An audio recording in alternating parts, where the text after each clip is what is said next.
Hey everyone, this is Ranger Jake here in Yellowstone National Park, and today we are broadcasting from the historic Lamar Buffalo Ranch in Lamar Valley. It's about 20 degrees Fahrenheit. It was below zero this morning, so we waited a little bit to broadcast until the temperatures warmed up. The technology performs a little better once it's a little warmer. But you can see we still have some snow out here. Some of the higher elevations is starting to melt on some of the south-facing slopes. But the reason that we're broadcasting out at Lamar Valley is because today we're going to be talking about the past, present, and future of bison management in Yellowstone National Park. And I can't think of any better person to talk about that than our bison program coordinator, Chris Geremia. He's going to be joining us today. A little background on Chris. He's been working for the bison program in Yellowstone National Park for over 20 years.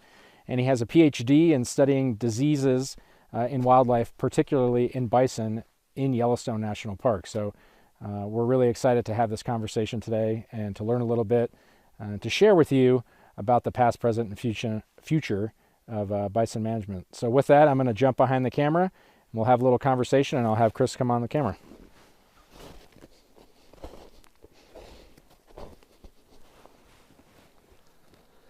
Thanks for the introduction, Jake. And it's always exciting to come out here to the Buffalo Ranch. In terms of the Park Service, it's an iconic place. It's a very special place. And when I come out here, I think about things like, what would this park be like if we didn't have bison? And even more so than that, what would this world be like if bison had gone extinct? Back in the late 1800s, that almost happened. We had 30 to 60 million animals that once roamed this continent. From up in Canada to down into Mexico, east towards the Appalachians, west towards the Great Basin. The plains were the epicenter of the great buffalo herds. People would talk about riding through the great herds for days, as the wagons headed west out across the plains. And in the blink of time, they were almost gone. A couple hundred animals, were left on the continent in the late 1800s. And that was due exclusively to overhunting.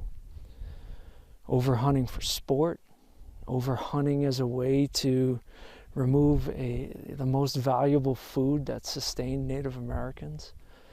Overhunting as a way to really just get rid of buffalo from this country. And here in Yellowstone, it was the land of the last of the wild bison. There were about 24 animals that were here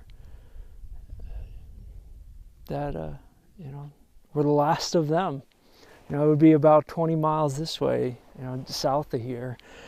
And that was in 1900. And in 1902, we decided that probably wasn't enough.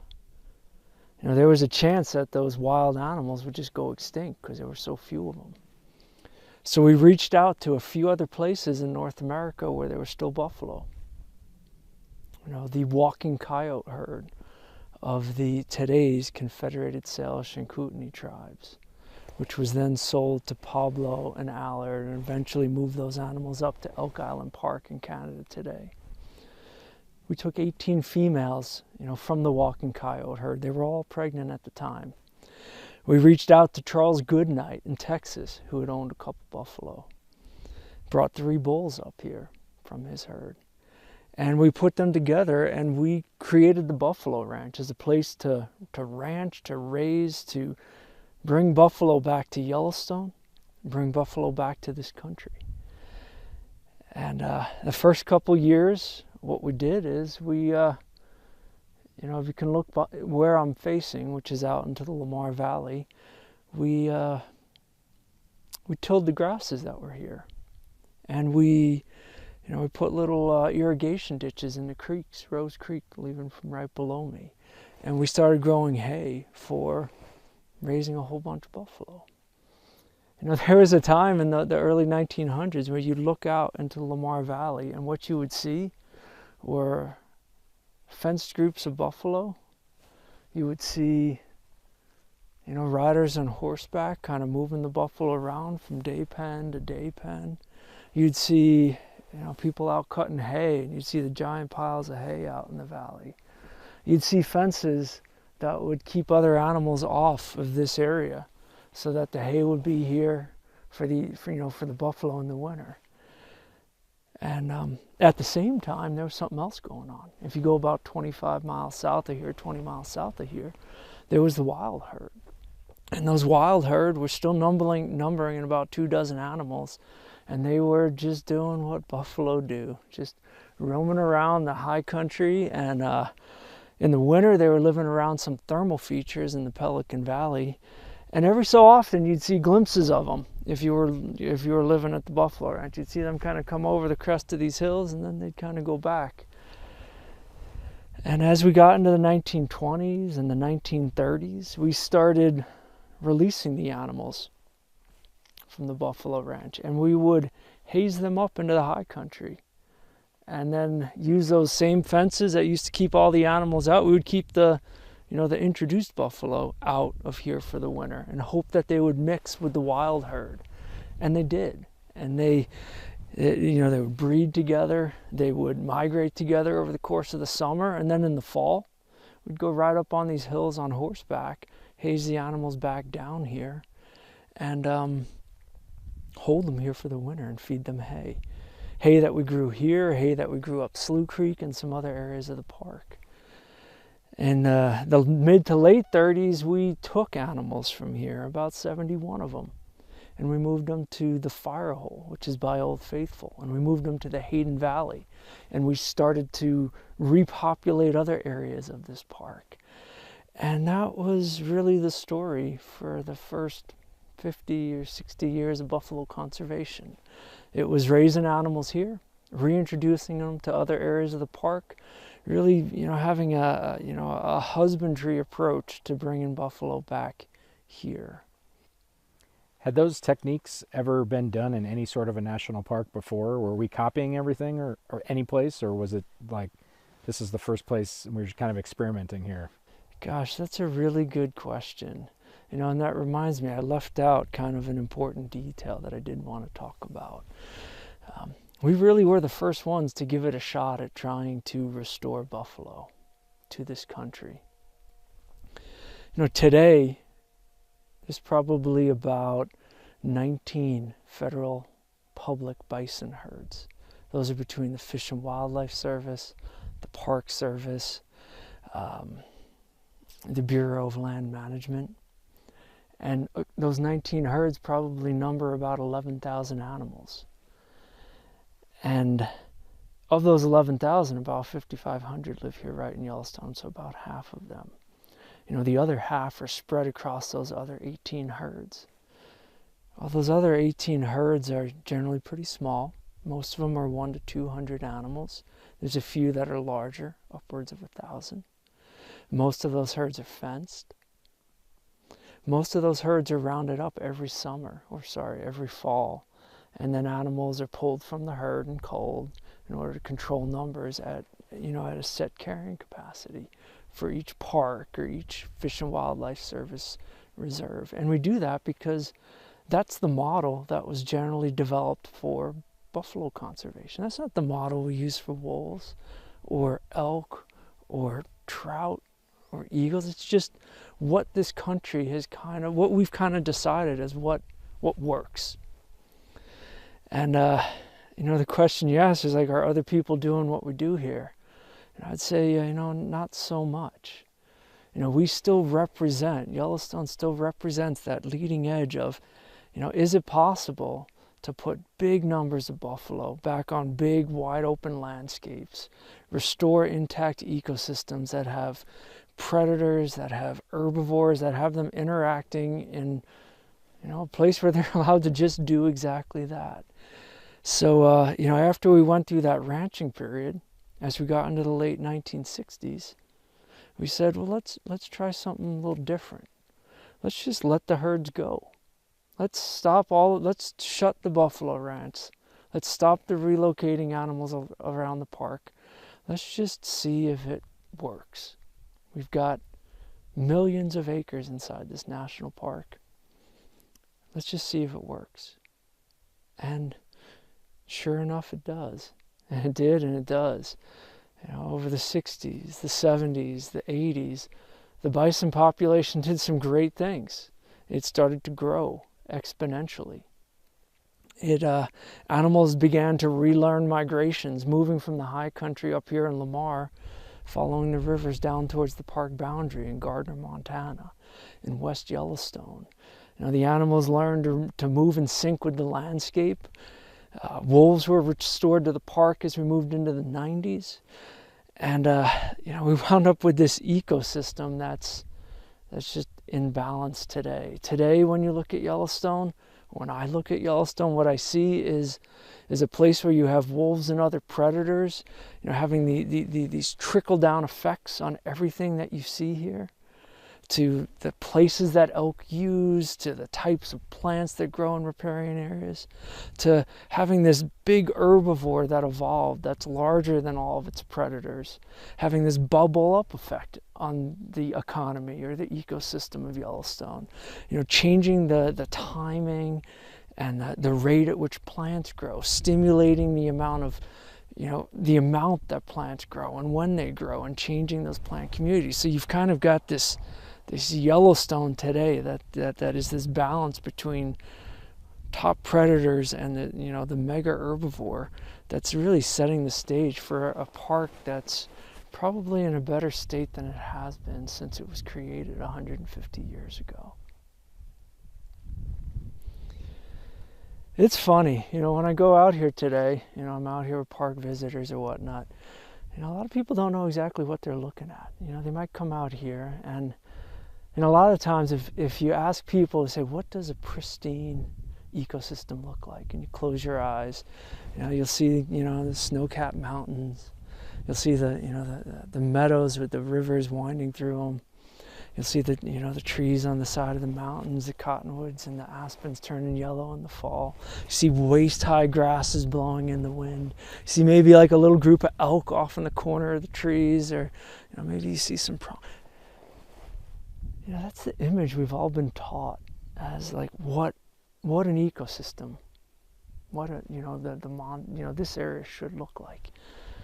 Well, in reality, that's one option of what it could look like. But we've learned through a century and 50 years, so whatever 150 is called, we've learned that might not be exactly what a bison-dominated system looks like. What you see when you come out here today are really short grasses. And they're that way the entire year because the animals keep returning. The bison keep returning to regraze the same places, like mowing the lawns on a golf course. And that stimulates the grasses to be productive and lush. You see dirt mounds called wallows all over the place, just peppering this landscape like a checkerboard, which are places where bison roll. And they've removed the vegetation from that area, and they get in that dust, and that dust is a way to avoid insects. And you also see, poop, literally poop everywhere. Like you took pepper and just peppered it all over a salad. And that's what this system looks like. And a lot of people don't expect that. They ask me, is this okay? And I'm like, it's better than okay. It's exactly what this place should look like. The thing with bison, though, is that as I said, we're the only really federal area, or one of the few federal areas that's trying to test this idea of whether or not bison can be managed like a wild animal. Allowed to go where they choose, to roam where they please, allowed to their numbers to vary with the weather, with disease, with predation. And some human harvest, like elk populations, pronghorn, deer, even predators are somewhat regulated by human harvest outside protected areas like national parks. Well, as the bison population swelled and grew through the 80s and 90s and all of these good things that were going on that I talked about, we learned a really important lesson here in Yellowstone. We learned that outside of the park, bison might not be valued the same way they're valued inside the national park. When bison, which followed rivers as they migrate, followed rivers and exited the park, we were sued by, the states that the animals migrated into. We were sued to say that these animals are not okay outside of the national park. We're not ready to have them outside of the park because of threats to people, threats to private property, threats to livestock, both food for livestock and giving diseases to livestock. So we hit a standstill. We spent 20 years, maybe it wasn't quite 20 years, but upwards of 2 decades in court negotiation with the state of Montana, trying to figure out what should we do when animals exit the park. We were in a really tough position. Everybody was. But I think of my predecessors. This would have been right before I came to Yellowstone. I came to Yellowstone to implement the plan that my predecessors developed through those years of court negotiation. But I can only imagine being in their footsteps. One option was, well, you could manage the park like we manage the other federal areas, which would have meant putting up, corrals all over this park and rounding up animals and controlling numbers every year. And you'd control them by sending those animals away, likely to slaughter. And we would have done that to keep numbers at a low enough level that the animals didn't migrate outside of the park. That was one option that my predecessors faced. And that was not what they decided to do. They spent time trying to negotiate with the state of Montana to figure out a balancing act, a way to allow some movement outside of the park to begin to let people, in the surrounding communities to see if they could live with bison, but we would control numbers to some extent so that the animals moving outside of the park didn't totally overwhelm their tolerance in modern society. That court negotiation, my predecessors created something called the Interagency Bison Management Plan. It's a plan initially between 5 federal and state agencies. It was the two agencies from Montana, the Park Service, the Forest Service, the Animal and Plant Health Inspection Service, a federal entity that's used to deal with diseases that can be transmitted to livestock. Those agencies came together and came up with a joint management plan, realizing that bison are migratory, moved to areas of different jurisdictions, and it was how we're each going to play our part to conserve bison in this park, to reduce animals migrating outside of this park. And that was really it. Oh yes, and also to protect the economic interest of the livestock industry in the state of Montana. What does that have to do with this? A ton. The animals in this park, bison, have brucellosis. Brucellosis is a cattle-borne disease. In cattle, it tends to cause calves to abort. More so than that, it is heavily regulated. This country went through great lengths to eradicate brucellosis in domestic animals. And we pretty much have gotten there, except in a few places where it lives in wildlife, where wildlife originally got it from bison many, many years ago. Anyway, if a private herd tests positive for brucellosis, what can happen is that you could be put into quarantine, meaning you need to start testing your animals, seeing if they have this disease, killing the ones that have the disease, potentially vaccinating others, and showing that you don't have a disease for a certain amount of time. And if you can do that, you can be released from quarantine. You can imagine that can have a lot of impact on a local producer. You don't plan for those types of crises. At the same time, if that happens in more than one place in an area in 1 year, one place within a state in 1 year, that's a sign that there's a lot more of the disease in the livestock of the area than you think. And the entire state is put under some form of sanction or quarantine, meaning you can't transport livestock parts inside or outside of your state. Now, we've moved beyond there, and there's more details to it, but the bottom line is brucellosis, if transmitted from bison to livestock, could really threaten the economic integrity of the people who live outside of this park. Where to from here? Well, we've really spent the last 20 years trying to implement, or I've spent my career basically trying to implement this interagency bison management plan.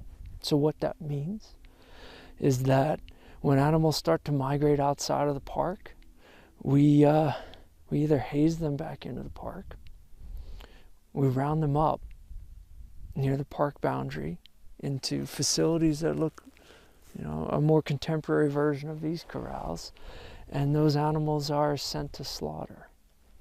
The meat from those animals is given to Native American tribes, and that's been the way to control bison numbers, to keep the population, larger than it ever has been. I mean, we're at the largest number of animals we've ever had in the park, but to not allow the population to just grow exponentially. At the same time, it's meant limiting where bison can roam.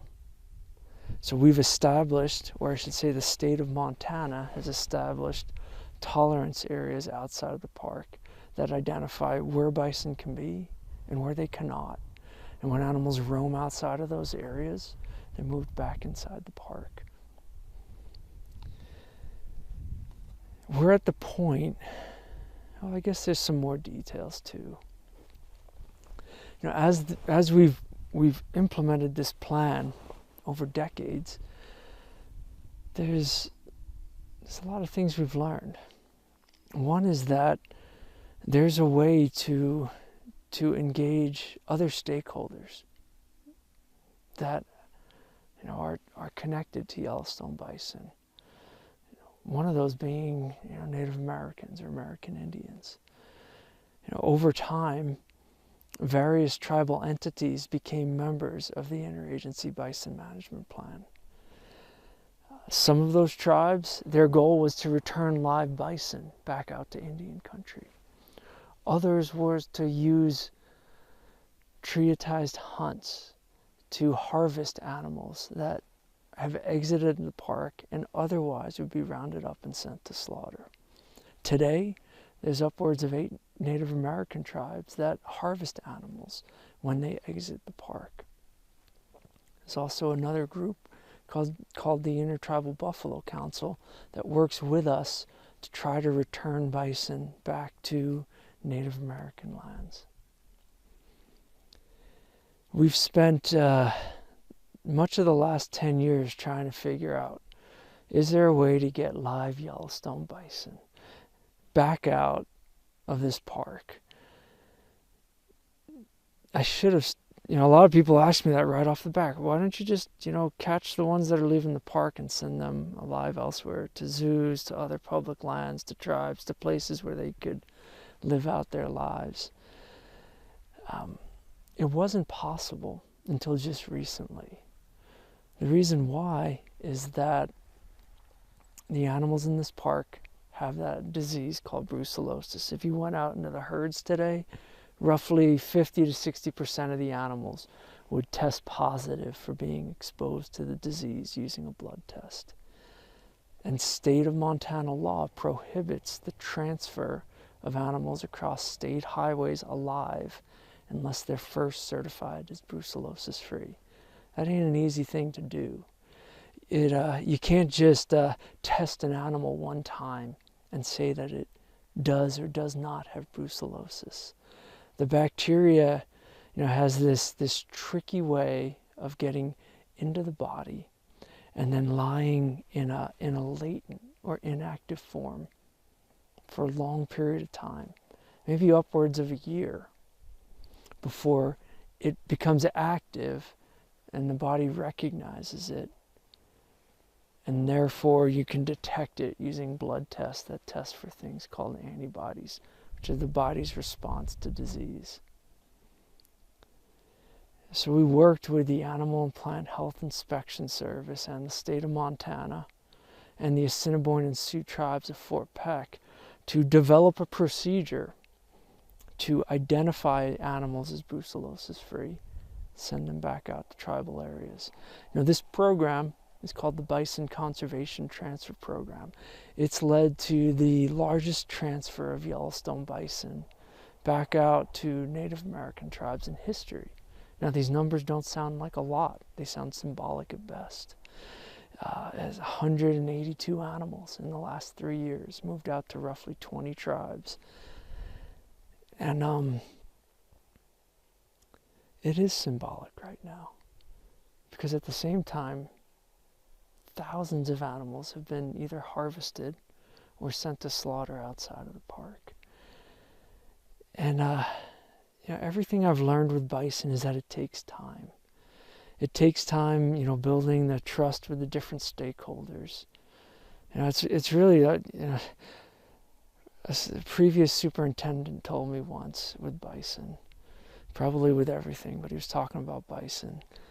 Every complex problem has a simple solution that's wrong.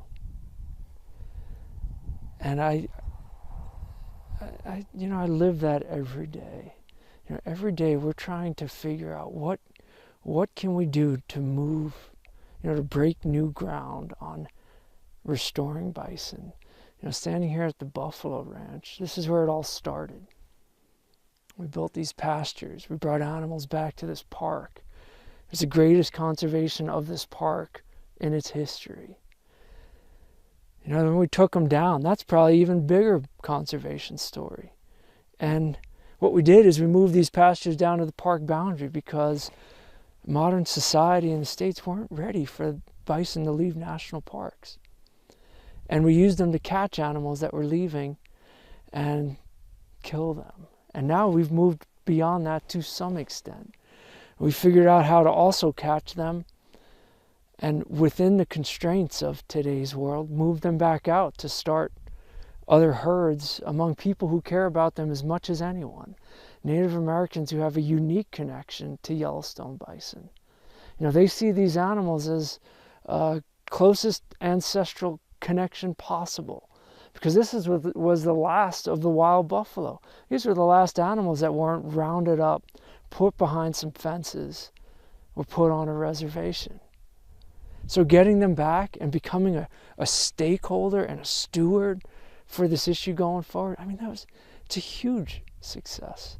And all of this stuff just takes time. I think that my role here in Yellowstone is, biding more time for these animals, for this population. And seeing when the world's ready to kind of make another step, we'll be ready to oblige, to help. But in the meantime, we need to, only go as far as the common ground of all the different stakeholders that are involved with bison. One thing that we're doing right now is working on a new management plan. The original one was called the Interagency Bison Management Plan. The park is re-looking at how do you manage bison exclusively within the park. It's not to rewash the 20 years of interagency and intertribal coordination that we've worked through. It's more to solidify many decisions that have been made along the way, to say that these are things that we've all agreed to and we've realized they work. So let's use this as the baseline for moving forward. So what are some of those things? The original management plan thought there should be about a max of 3,000 animals in this park. Well, today there's 5,500. When you look at the capacity of this landscape, it can support 8,000 to 10,000 animals or more. That's new science. that's part of, establishing this new baseline, that this park can sustain many, many, many more bison than we thought originally, and it benefits the park. We've learned that with larger numbers, we can control the conflicts outside of the park, and that the way we've done that is just building trust with the different agencies over time. Another new piece of information that came out was that elk also have brucellosis. And the original management plan had a lot to do with brucellosis management. And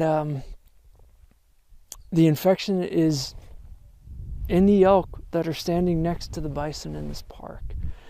And those elk don't have the same constraints of bison, meaning they can move across the park line as they choose.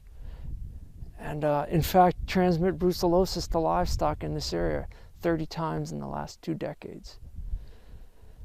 That information is important information to have, because what it tells me is that really it's bison aren't valued as much as elk in this ecosystem outside of the park. And just being able to have that conversation is a new baseline that we need to have in this new plan. Going forward, in 50 years from now, when somebody else is doing this video, about what would that be, the Bison Centennial? The Bison Centennial. I hope these are the things that they talk about. I hope they say that we're glad that, the 200 years that came before this, spent 100 years recovering bison to this ecosystem, 50 years really arguing about how do we treat bison in the modern world and develop, just how do we do that, and then making it happen over the next 50 years, where in ways that all of the stakeholders can agree to, we can see bison similar to elk or similar to wolves or similar to all of the animals that this park protects, and allow them to move back and forth across boundaries, in ways where we help folks outside of the park, and it works. I hope we see a stronger connection between the Park Service and tribes in sharing the stewardship for Yellowstone bison through, implementing hunts outside of the park, and through returning live bison to tribal areas, and to really becoming partners in how we do this. I hope we continue to study this grassland and this ecosystem, and as this climate warms and as this climate dries, which would affect how the plants grow in this system, that we're able to adapt and continue to manage the bison population and other resources of this park in ways where we're always forward thinking, so that we can deal with all the challenges and changes that are come over the next 50 years, so that people in a long time from now can come out here in the summertime and see thousands of animals moving across this landscape. There's not another place on the planet where you can see that happen. And thanks for the time, Jake. Yeah. I'll go ahead and jump on camera here. Want to scoot over? Yeah, just right there's good. You can stay on here. I want to thank, I'd like to say, Chris for having the conversation, but this guy is so good at what he does, it wasn't much of a conversation. So thanks for taking the time to come out here and talk about bison management in Yellowstone. And thank you so much for joining us for this next installment of our virtual video series. I hope that you learned a little thing or two about what we're doing here in bison, with bison management in Yellowstone, and why it's so important, such a critical issue here. So thanks for following along. And again, thanks for all of your support for Yellowstone National Park.